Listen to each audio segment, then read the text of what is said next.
Bismillahirrahmanirrahim. Assalamualaikum warahmatullahi wabarakatuh.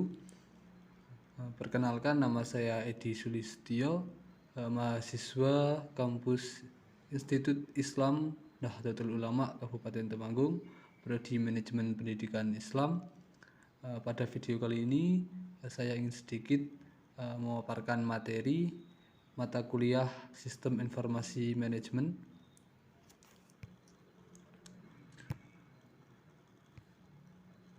Adapun pokok bahasanya, kita akan membahas definisi sistem informasi, serta definisi sistem informasi manajemen,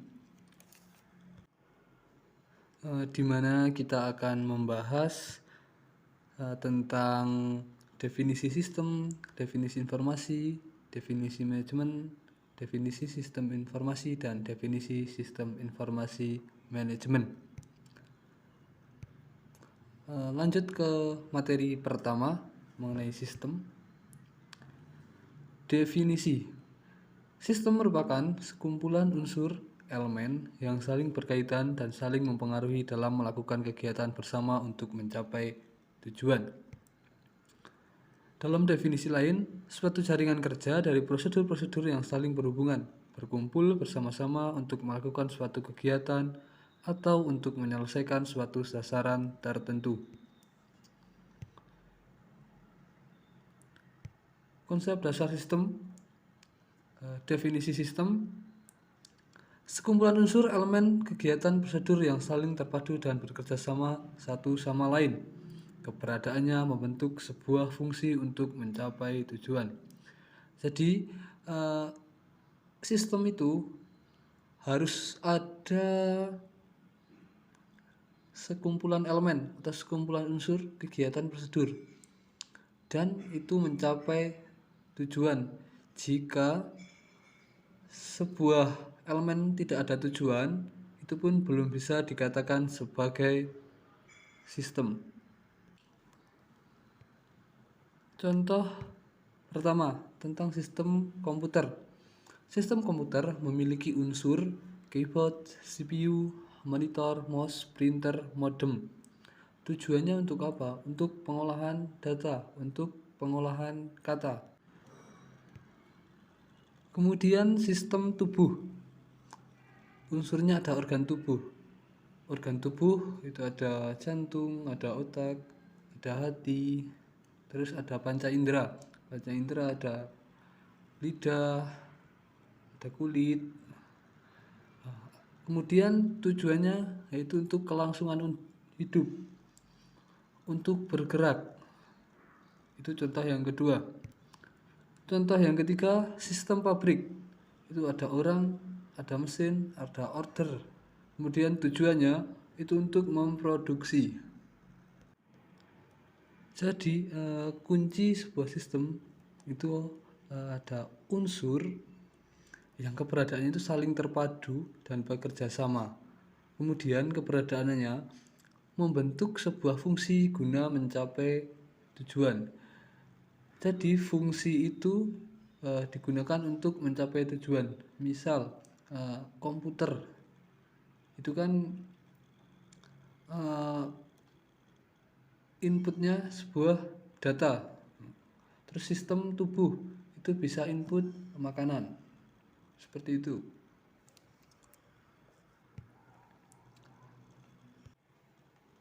Kemudian lanjut ke karakteristik sistem. Pada umumnya sistem itu ada 3, yaitu ada sebuah input, ada processing, ada output. Tapi di sini kita bahas tentang karakteristik sistem itu ada 7. Yang pertama komponen, yaitu segala sesuatu yang menjadi bagian sistem, baik itu berupa benda, aturan, ataupun orang. Kurang lebih sama seperti unsur, tetapi kalau unsur kan dia punya sesuatu lagi di dalamnya. Nah, segala sesuatu yang ada di dalamnya itu yang disebut komponen. Segala sesuatu yang ada di di dalam sistem, baik itu ada di dalam unsur ataupun yang tidak. Yang kedua, sistem mempunyai batas atau boundary, yaitu sesuatu yang membedakan sistem tersebut dengan sistem lainnya. Jadi sistem itu harus punya batas, di mana batas itu bisa membedakan antara sistem dengan yang sistem lainnya. Contoh, sistem komputer dan sistem otak.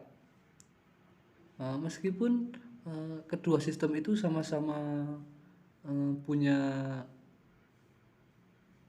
processing yang sama untuk proses data yang sama, tapi dia punya sesuatu yang membedakan, misal dari segi unsur. Kalau sistem otak kan unsurnya ada otak kecil, ada otak besar, dan lain-lain. Kemudian yang ketiga, karakteristik sistem yang ketiga itu lingkungan atau environment, yaitu segala sesuatu yang berada di luar sistem dan mempengaruhi sistem. Jadi segala sesuatu yang berada di luar lingkungan atau di luar sistem itu disebut environment. Contoh environment dari sistem komputer, ada suhu, ada kelembapan, itu tidak akan mempengaruhi sama sekali dari sistem komputer tersebut. Yang keempat, ada penghubung atau interface, yaitu menjembatani fungsi antar komponen. Jadi kan sebuah sistem kan punya komponen atau sesuatu yang menjadi bagian sistem itu. Nah, di setiap komponen-komponen itu ada penghubungnya. Contoh, misal sistem organ tubuh kita, organ tubuh manusia ya, itu kan ada jantung, ada paru-paru, ada hati. Nah, itu ada penghubungnya. Dia tidak mungkin bekerja sendiri-sendiri. Apabila salah satu dari organ tubuh kita itu rusak, itu kemungkinan besarnya juga akan mempengaruhi seluruh organ tubuh kita. Untuk karakteristik sistem yang selanjutnya atau yang kelima, masukan atau input, yaitu sesuatu yang digunakan sebagai bahan untuk diolah lebih lanjut. Komputer menerima input sebuah data, terus sistem pencernaan manusia menerima input sebuah makanan.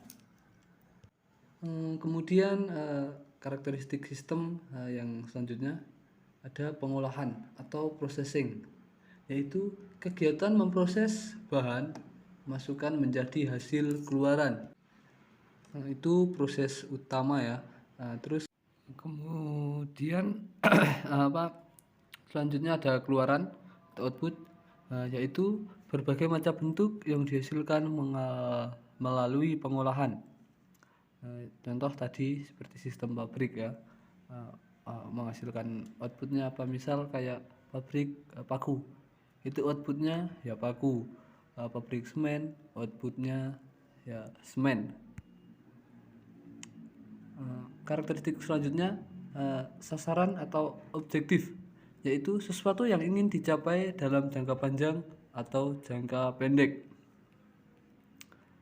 Karakteristik yang selanjutnya tujuan atau goal, pencapaian akhir yang hendak dicapai dalam waktu yang panjang. Kemudian selanjutnya ada kendali atau kontrol, yaitu menjaga sistem agar tetap berjalan sesuai rencana dan tujuannya. Dan yang terakhir, karakteristik sistem itu ada umpan balik atau feedback. Jadi sistem itu harus punya feedback ya, yaitu untuk mengukur operasional proses sistem atau mengembalikan kondisi menyimpang menjadi standar. Misal ketika organ tubuh kita sakit, ya itu harus punya umpan balik, yaitu bagaimana cara penyembuhannya, seperti itu ya. Kemudian di paling bawah itu ada sedikit gambar mengenai bagian-bagian dari sistem ya. Itu di paling pojok kiri ada input. Nah, jadi sistem menerima input, kemudian diproses.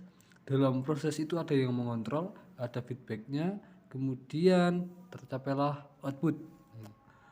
Setelah output tidak berhenti di situ saja, langsung menuju ke objektif atau sasaran sudah ingin dicapai dalam jangka panjang atau jangka pendeknya. Kemudian yang terakhir masuk ke goal atau pencapaian jangka panjang. Jadi pencapaian jangka panjang itu tidak akan bisa tercapai jika sasaran atau objektif jangka pendek itu tidak tercapai terlebih dahulu. Nah, kita sudah selesai untuk membahas mengenai sistem. Kita masuk ke bagian yang kedua, yaitu konsep dasar informasi. Konsep dasar informasi, definisi informasi.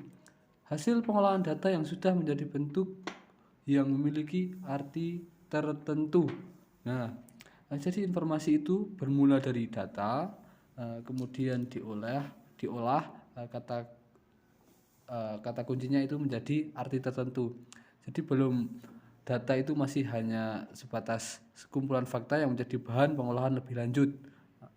Jadi data itu hanya sekumpulan fakta, lalu diolah menjadi arti tertentu, yaitu yang disebut informasi. Adapun bentuk data itu bisa bersifat objektif, kualitatif maupun kuantitatif. Contoh informasi kependudukan, data, biodata penduduk, ada namanya, ada jenis kelamin, tempat tanggal lahir, dan pekerjaan. Informasinya jumlah penduduk, penduduk miskin, dan DPT. Contoh yang kedua, informasi akademik. Datanya ada biodata mahasiswa, ada nilai, ada aktivitas. Informasi yang kita peroleh itu absen per kelas, transkrip nilai, IP, IPK maupun ijazah. Kurang lebihnya mengenai proses informasi itu seperti tabel seperti ini ya. Ada fakta-fakta, data, proses, kemudian informasi, data lagi, proses menjadi informasi.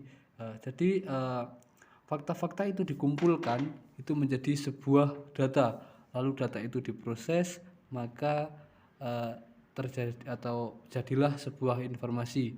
Tapi tidak cukup sampai situ saja. Informasi yang diperoleh dari data yang satu itu bisa diolah lagi menjadi data untuk proses yang informasi selanjutnya. Misal seperti di contoh pertama tadi, ada informasi jumlah penduduk, ada informasi penduduk miskin. Nah, itu bisa menjadi sebuah data untuk proses yang lain, misal mencari rasio kesejahteraan dan yang lainnya. Jadi informasi itu bisa menjadi sebuah data untuk processing yang lain, kemudian untuk mencapai informasi yang lebih spesifik lagi. Nah, itu sedikit gambaran tentang informasi. Untuk selanjutnya, konsep dasar manajemen. Definisi manajemen. Manajemen adalah pengolahan kegiatan untuk menjalankan tugas dan fungsi serta tujuan suatu organisasi. Manajemen adalah proses memanfaatkan sumber daya yang tersedia untuk mencapai tujuan. Itu kata kuncinya ada pada tujuannya. Jadi manajemen itu sebuah suatu pengolahan untuk mencapai sebuah tujuan. Adapun kegiatan dalam manajemen itu ada perencanaan, pengendalian, pengawasan, dan pengambilan keputusan. Selanjutnya ada sumber daya. Nah, sumber daya yang bisa dimanfaatkan dari sebuah manajemen itu ada sumber daya manusia, material, modal, dan sumber daya informasi.